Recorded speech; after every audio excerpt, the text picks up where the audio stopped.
Tilapia মাছ দিয়ে মটর শাকের ঘন্ট রান্না করব। এই কাঁটাগুলো একটু বাদ দিয়ে নেব।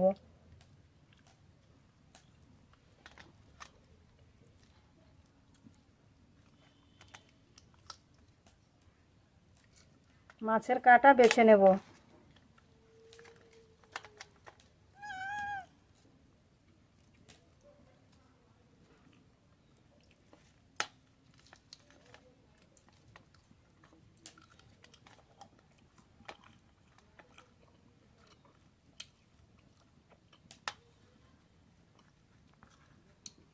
শাকের ঘন্টের জন্য ফোড়ন করে নেব। কড়াইতে সরষের তেল, গোটা রাঁধুনি, গোটা রসুন, চেরা কাঁচা লঙ্কা,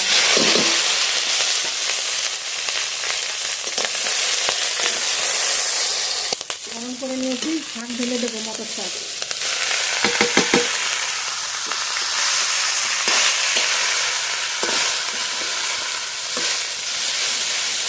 স্বাদ মতো লবণ, পরিমাণ মতো হলুদ গুঁড়ো,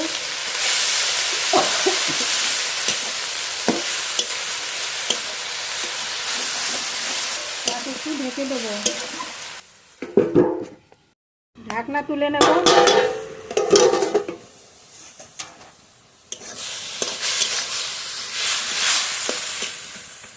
কাঁটা ছাড়ানো তেলাপিয়া মাছ দেবো, মাথাটা আস্ত করে রেখে দেবো।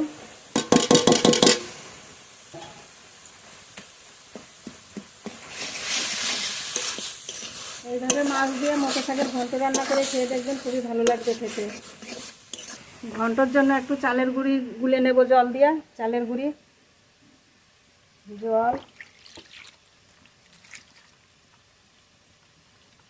এবার দিয়ে দেবো শাকের ভিতরে।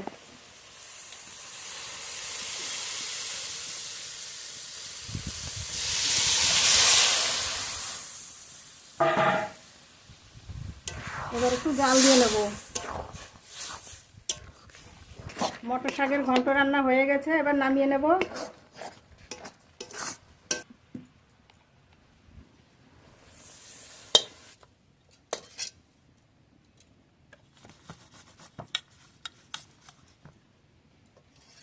তো বন্ধুরা, দুটো রান্নাই তো দেখলেন। তা দুপুরবেলা এখন খেতে হবে। রান্না তো হয়ে গেছে, এবার খাবার তুলব। মটর শাকের ঘন্ট